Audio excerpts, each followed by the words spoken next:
My girlfriend falsely accused me, got me suspended, and took my promotion, but when I gathered enough evidence to expose her, her life fell apart. I, 32 male, need to get this off my chest because the last few months have been absolutely wild and I'm still processing everything that happened. I'm in my early 30s, been grinding at this corporate office in Chicago for about 4 years now. Started as just another finance analyst, but worked my way up to become a senior finance manager with my own team. The job's pretty sweet. Good money, decent benefits, and I actually didn't hate showing up every day. Weird concept, right? About a year back, I met this girl, I'll call her Amy, at my buddy's housewarming. She was gorgeous, smart, also in finance, but at some struggling startup downtown. We clicked instantly, talking about spreadsheets and market analysis. I know we're boring, and within a few months, she moved into my place. Everything seemed perfect. Our relationship moved fast, but felt right. We had similar interests, compatible work schedules, and genuinely enjoyed each other's company. I thought I'd finally found the one. After years of mediocre dating experiences, she'd meet my parents for Sunday dinners. I'd hang out with her friends on weekends, the whole package. Then her company went under. They fired her with zero warning. Just a random Friday Zoom call like, "Thanks for your service." She was completely blindsided. For weeks, she'd spent all day filling out applications, getting rejected over and over. The job market was absolute trash with hundreds of people fighting for positions that used to get like 20 applicants. Watching her spiral was rough. I'd catch her crying when she thought I wasn't looking. She started sleeping till noon, barely eating. I felt useless just watching this happen. She'd been so confident and driven when we met, and seeing that light dim in her eyes was heartbreaking. Then this junior financial analyst position opened up at my company. Different department, not directly under me, but still part of the corporate finance division. I hesitated because mixing work and relationships can get messy, but she was getting desperate and I knew she had the skills. So, I hit up my friend Sarah, who was doing the hiring in HR, and put in a good word. Made it clear Amy should get judged on her own skills. But yeah, my recommendation definitely got her foot in the door. She killed the interview and got the job 2 weeks later. I was pumped for her and everything seemed perfect at first. We'd drive to work together, grab lunch when we could. She was super professional at work, too. No PDA, no special treatment requests. If anything, she worked harder than everyone to prove she belonged there, regardless of dating me. Little did I know I was letting a snake into the garden. About 2 months after Amy started at my company, weird stuff started happening. She began staying late at the office every night, saying she wanted to impress the CFO. Then she started getting invited to meetings with upper management. Really suspicious for a junior analyst, but I was like, good for her. Networking and such.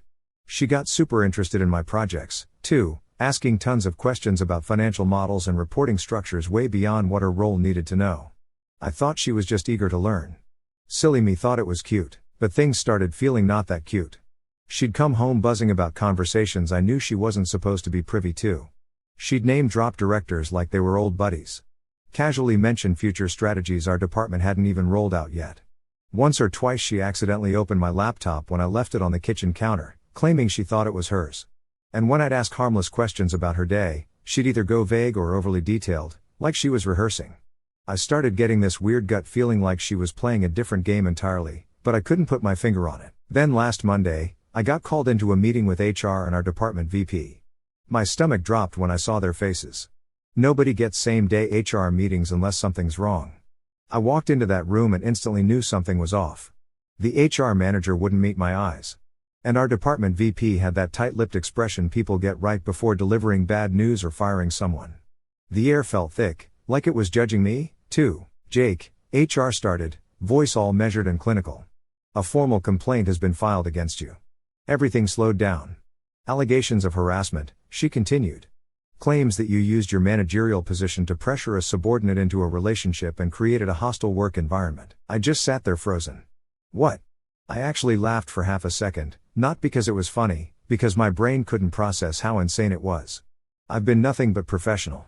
I avoid even talking to my team outside of work hours unless it's absolutely necessary. I've turned down every invite to after-work drinks just to keep boundaries clear. When I asked for specifics about who filed it, they were like, "Can't share details during an investigation," but I was being temporarily reassigned to work remotely on some pointless project while they sorted things out. I packed up my stuff, feeling like every eye in the office was on me.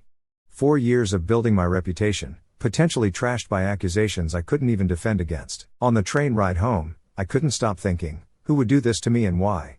I ran through the mental list of coworkers. Jason from budgeting. He's still salty I got promoted over him. Rachel from procurement. We had one heated meeting 6 months ago, but nothing remotely inappropriate. Maybe someone from the new hire batch, but I barely interact with them. It didn't add up. By the time I got back to the apartment, I was exhausted and paranoid. My brain felt like it was stuck refreshing the same corrupted page over and over. Then Amy walked in. She was practically glowing, dropped her bag by the door, and launched into some breathless monologue about being invited into a closed-door CFO strategy session. Said they were blown away by her insights. I nodded, trying to hear her, but I wasn't listening anymore. Something shifted. The timing, the access, the sudden fast-track visibility. Then it clicked. The way she's been acting weird lately, how she'd stopped talking the second I walked into a room. How she started locking her phone when she used to leave it face up open. How she'd ask about projects I never mentioned to her. Projects only senior leadership would know about. There was this fake casualness to her questions, too. Like she was trying too hard not to sound too interested, but I didn't accuse her. I needed to see how she'd respond. I leaned back on the couch, arms crossed. Weird day at work, I said flatly. She barely paused. Oh, yeah. Got pulled into HR. Apparently, someone thinks I'm a little too friendly with the ladies. She froze mid-step just for a second, barely noticeable unless you were looking. But I was. Oh, wow, she said slowly, blinking like she was trying to find the right expression. That's intense. Any idea who'd say something like that? I shrugged. No clue. Just seems odd, you know. I've been here 4 years. No issues. Then a new hire joins. Suddenly, I'm enemy number one. Amy shifted her weight, trying to act casual. Well, maybe someone misunderstood something. People can be sensitive. Maybe, I said, eyes locked on hers. Or maybe someone's trying to get ahead in the company.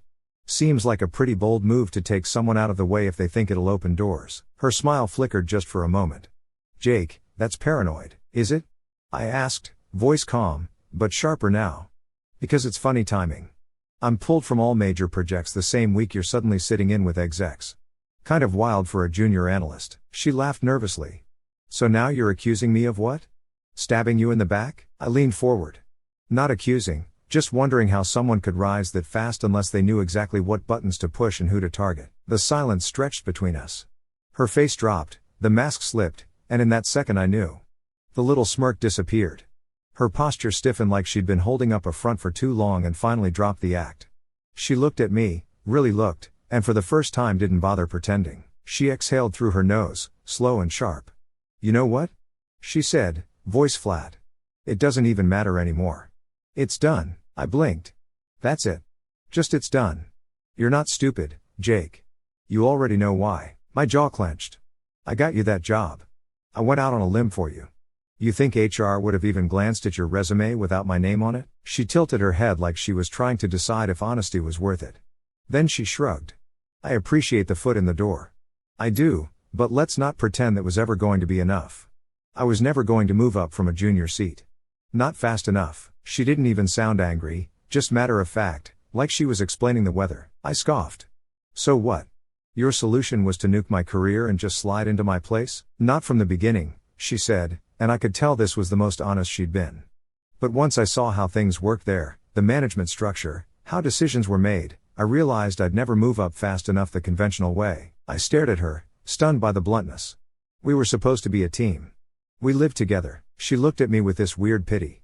Jake, we wanted different things. You were content with your position, your steady progress. I need more faster and honestly. She hesitated, then continued with brutal honesty. The passion wasn't there anymore. Hasn't been for months. That hit me like a truck. Not just that she'd screw me over professionally, but that our whole relationship apparently meant nothing to her. And you thought filing false claims was easier than just breaking up with me. She didn't say anything. I stepped closer, keeping my voice low, but deliberate. You do realize what you've done isn't just petty. It's career ending for you. False accusations, that's not a gray area. That's a legal landmine. And if you think I'm just going to roll over and let you twist everything, you've underestimated me. She didn't flinch. Just smiled faintly like she was bored of the conversation. Breaking up wouldn't have exactly helped my situation, she said, toned but with an edge.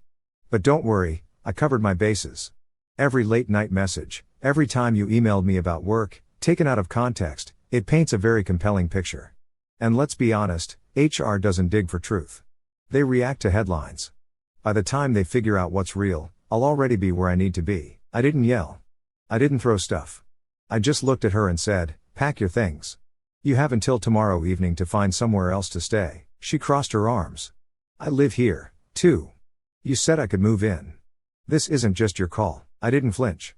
"This was my apartment before you ever unpacked a single box. You're on the lease for convenience, not because you built any of this." Her face tightened, but she didn't argue. She knew I was right. "We're done, Amy."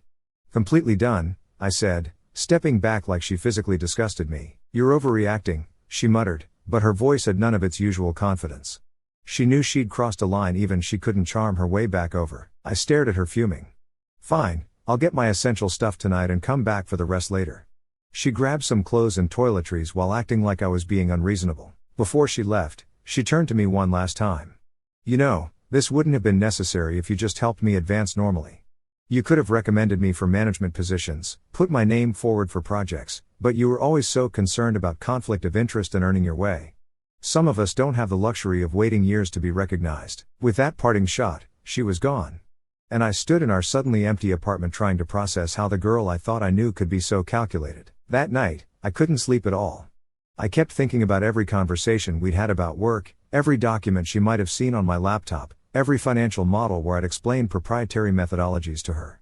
Then I remembered something crucial that gave me a tiny bit of hope. I'm obsessive about documentation and communication. I keep records of everything. Partly because it's good practice in finance audit trails, partly because I've always been detail-oriented to a fault. I have logs, emails, recorded meetings with consent notice, and detailed notes from every important work interaction. The next morning, instead of fighting the investigation or trying to plead my case too early, I sent HR a simple email. "I understand you need to investigate these claims thoroughly. I am fully cooperating and have complete confidence the truth will emerge. Please let me know if you need any additional information from me." Then I started pulling together my evidence. I created a timeline of every interaction I'd had with Amy at work, all in public spaces or group settings. I found witnesses who could back up our professional behavior. I collected text messages showing our relationship started way before she joined the company and proving we were already living together when she was hired. I had dozens of photos of us together at events, trips, and family gatherings, establishing a clear timeline that contradicted her claims. Most importantly, I dug up the digital trail. Remember those financial discussions where I'd explain models to her? They weren't casual pillow talk. They were recorded department meetings she'd asked to join to learn more about the overall financial strategy. Her questions weren't innocent curiosity. They were targeted information gathering, evidenced by her notes that someone from her team had shared with me months ago, thinking I'd be proud of her initiative. I also found emails where she'd specifically asked me for work advice, timestamped from evenings or weekends. Clear evidence that I wasn't forcing work discussions on her. She had initiated many of these conversations herself. I didn't just stop there, though. I also found something else, something I didn't immediately share with HR. When we'd moved in together, we'd set up a shared cloud account for photos and stuff. She apparently forgot to disconnect her phone from it. In that cloud, I found screenshots she'd taken of confidential company documents she shouldn't have had access to, including salary information for management positions, including mine, and quarterly financial forecasts that hadn't been made public yet. This wasn't just a misuse of authority case anymore. This was corporate espionage level stuff. I didn't confront her again. I didn't rant on social media or try to rally colleagues against her. I simply provided HR with the organized factual information about the allegations and let the investigation run its course. I kept the other evidence as my ace in the hole. Meanwhile, I focused on the temporary project I'd been assigned, determined to show my value to the company regardless of the circumstances. For 2 weeks, I heard nothing concrete. Amy had moved most of her things out while I was working from a coffee shop. From occasional texts with coworkers, I heard rumors that she'd been joining leadership meetings and presenting financial analysis suspiciously similar to ones I discussed in our department sessions. Then yesterday afternoon, I got a call from the VP and head of HR asking me to come in for a meeting this morning at 8. They wouldn't give details over the phone, but there was a different tone to their voices, less stern, more apologetic. I arrived early, professionally dressed, calm despite my racing heart. The meeting was brief but decisive. Their investigation found no evidence supporting the false claims. In fact, they'd uncovered substantial evidence that the complaint was filed maliciously with intent to manipulate staffing for personal gain. "We owe you an apology," the VP said, looking genuinely sorry. "We had to take the allegation seriously, But we should have handled it better.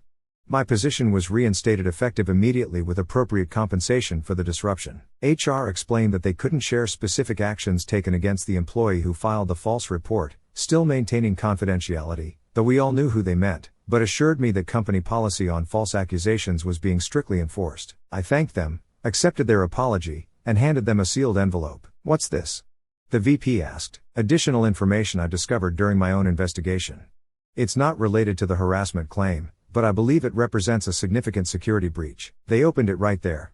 The evidence of Amy accessing confidential company information she had no right to see. The atmosphere in the room changed instantly. The VP's face went from apologetic to stone cold.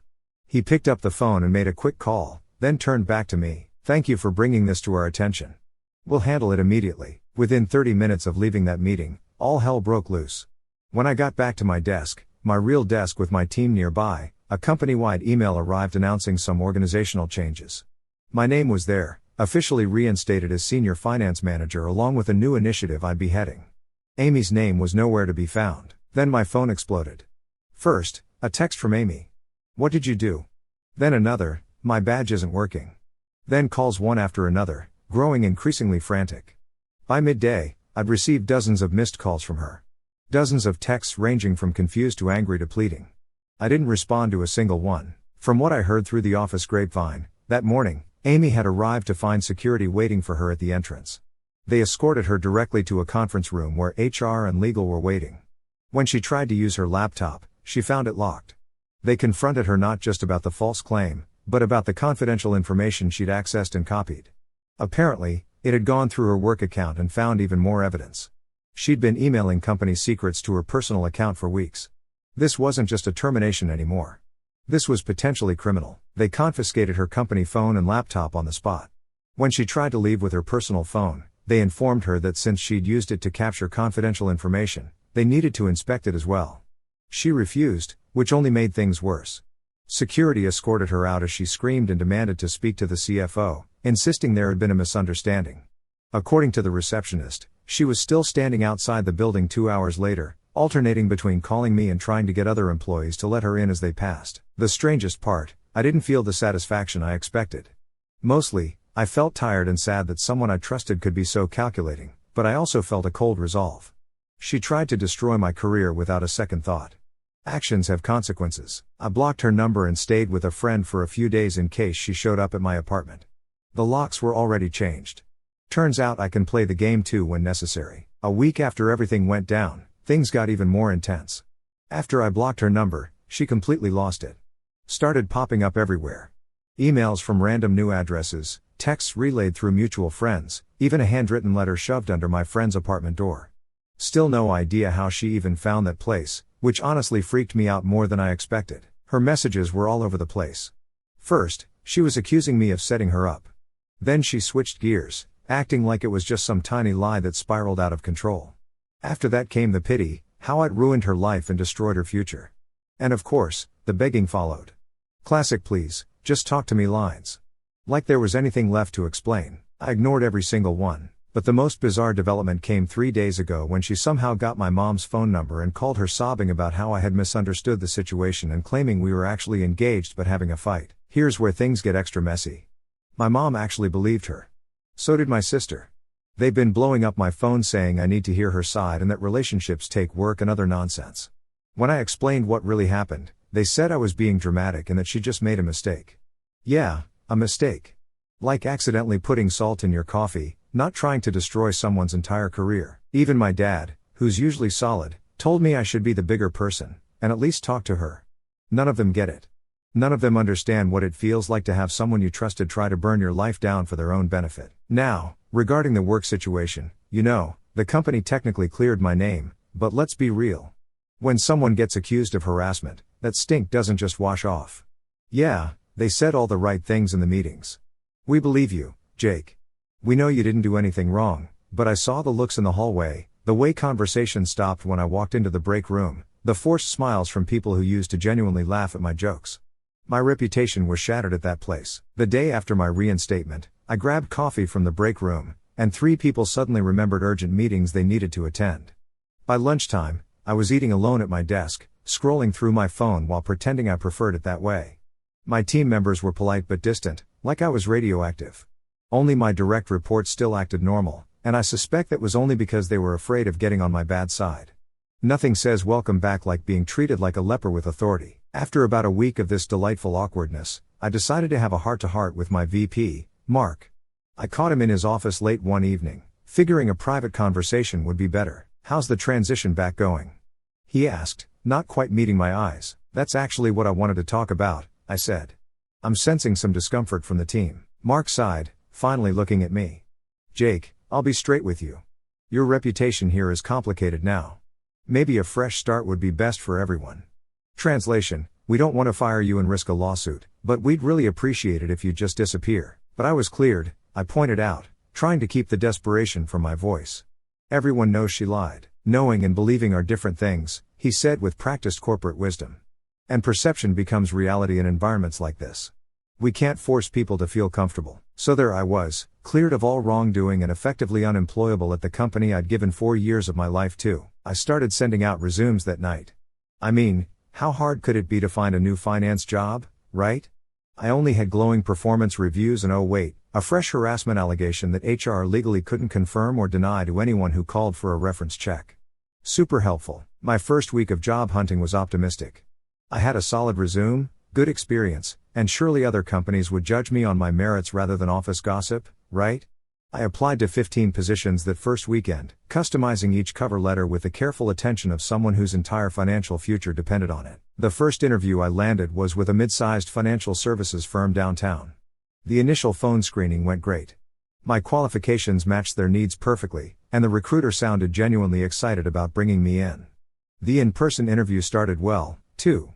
The hiring manager seemed impressed with my project experience and technical knowledge. Then came the dreaded question, "So, why are you looking to leave your current position?" I had practiced this. "I'm seeking new challenges and opportunities for growth," I said with a rehearsed smile. "While I've learned a lot at my current company, I feel I've reached the ceiling of what I can accomplish there." The manager's expression shifted subtly. "I see. And there are no other factors influencing your decision to leave." Apparently, I'm a terrible liar because her entire demeanor changed. The rest of the interview felt like a formality. Her questions becoming shorter, less engaged. I didn't get a call back. The second interview was at a larger firm. This time I tried being vague about my reasons for leaving, focusing instead on what attracted me to their company. Same result, cordial rejection email 3 days later. Third interview was the worst. The interviewer, a guy named Trevor with a power tie and excessive cologne, seemed to know something before I even sat down. Halfway through, he just went for it. "Look, I have to ask. Are there any incidents at your previous workplace that you need to disclose? Any conflicts or issues with colleagues that might be relevant?" My stomach dropped. "No, nothing significant," I lied again, worse this time. "Because we pride ourselves on maintaining a respectful work environment," he continued, watching me squirm. "And we do thorough background checks." It turned out one of Amy's college friends worked in their HR department and had already spread her version of events. Awesome. Small world. Infinite capacity for gossip. By week 3 of unemployment, my savings were dwindling faster than I'd anticipated. I'd always been good with money, but I hadn't planned for suddenly jobless due to psychopathic girlfriend. The lease on our now my apartment was up for renewal, and the landlord wanted to increase the rent by 15%. With no steady income, I couldn't justify it. I moved from my friend Tyler's couch to the cheapest studio apartment I could find, which was apparently built directly above the world's loudest bar and below someone who I'm pretty sure was training elephants to river dance at 3 a.m. every night. The walls were so thin I could hear my neighbors breathing, and the water pressure was a cruel joke, like someone gently spitting on you from above. My new home came furnished with a mattress that remembered the shape of its previous owner a little too well. A coffee table with only 3 legs, the fourth substituted by a stack of phone books, and a refrigerator that made sounds like it was plotting revolution. But hey, beggars can't be choosers. And at $850 a month, I was definitely begging. Meanwhile, back at my former company, the legal team was still building their case against Amy. I kept in touch with my old colleague, Kevin, who fed me updates over beers he now insisted on paying for. They found that she'd been forwarding herself confidential emails from budget discussions she wasn't supposed to have access to, dozens of them, methodically organized in folders on her personal drive.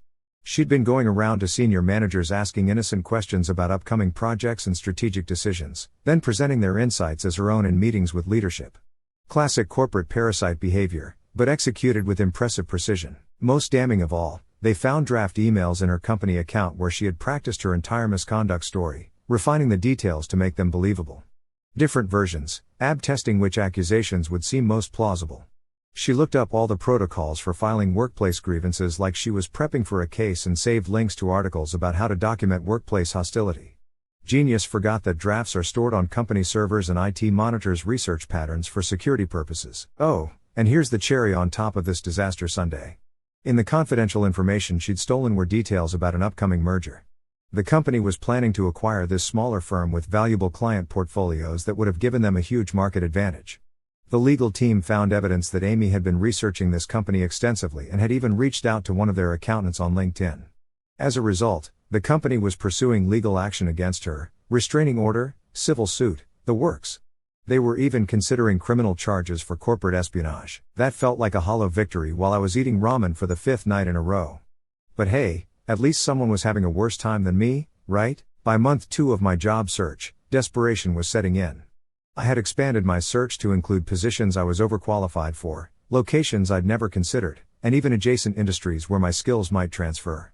My unemployment benefits covered about 60% of my previous salary, which meant I was slowly but steadily eating through my emergency fund. Interviews 4, 5, and 6 all ended the same way. Initial interest followed by mysterious cooling. I started wondering if Amy was actively sabotaging me, reaching out to companies where I applied. Paranoid maybe, but after what she'd done, nothing seemed beyond possibility. Interview number 7 was at a smaller firm across town, one that managed investments for mid-level clients. Nothing prestigious, but stable.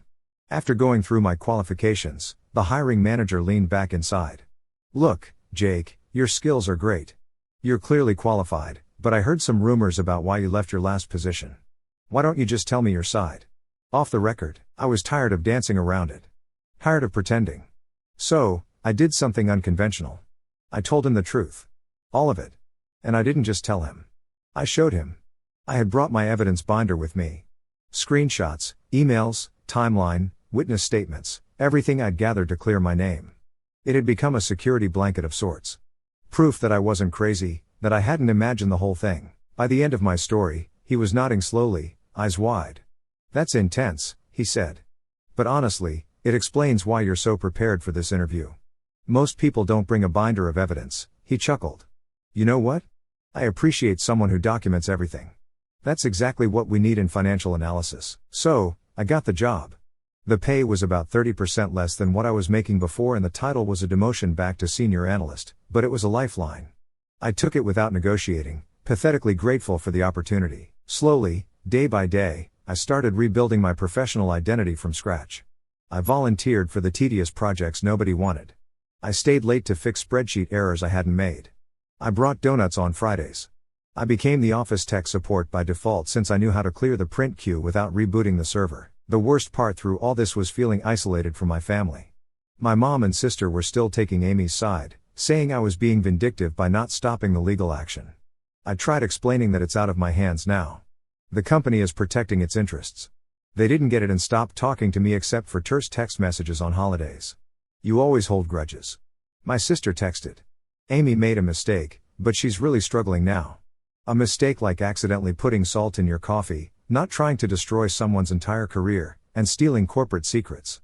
Right, my mom was worse, somehow convinced that Amy was the one and I was throwing away my chance at happiness. She called me crying. She told me during our last conversation, she said she just wanted to prove herself at work and things got out of hand. People deserve second chances. The fact that my own mother could hear Amy's sob story and immediately believe it over her own son's experience was a special kind of betrayal. I stopped trying to explain after that. My dad at least called regularly to check in. "How's the new place?" he'd ask, pretending not to notice the echo in my empty apartment or the sounds of drunken karaoke floating up through my floor. "It's great," I'd lie. So much character and the new job challenging in all the right ways, I'd say, which wasn't entirely false. Trying to implement modern financial analysis with outdated software was certainly challenging. He'd grunt, seeing through me, but not pushing it. "You'll land on your feet, son. You always do." Several friends who knew us as a couple reached out after hearing about our breakup. Most were supportive after learning what happened, but a few took her side initially, believing I must have done something to provoke such actions. One former friend actually suggested I should have stepped aside gracefully if she wanted the position that badly. I blocked him so fast my phone got whiplash. It's just a job, he'd said, comfortable in his trust fund security. Why ruin a relationship over it? Just a job. Just my career, my reputation, my livelihood. Just the thing I'd spent years building. No big deal, I've started seeing a therapist to work through everything. It's only been 2 sessions.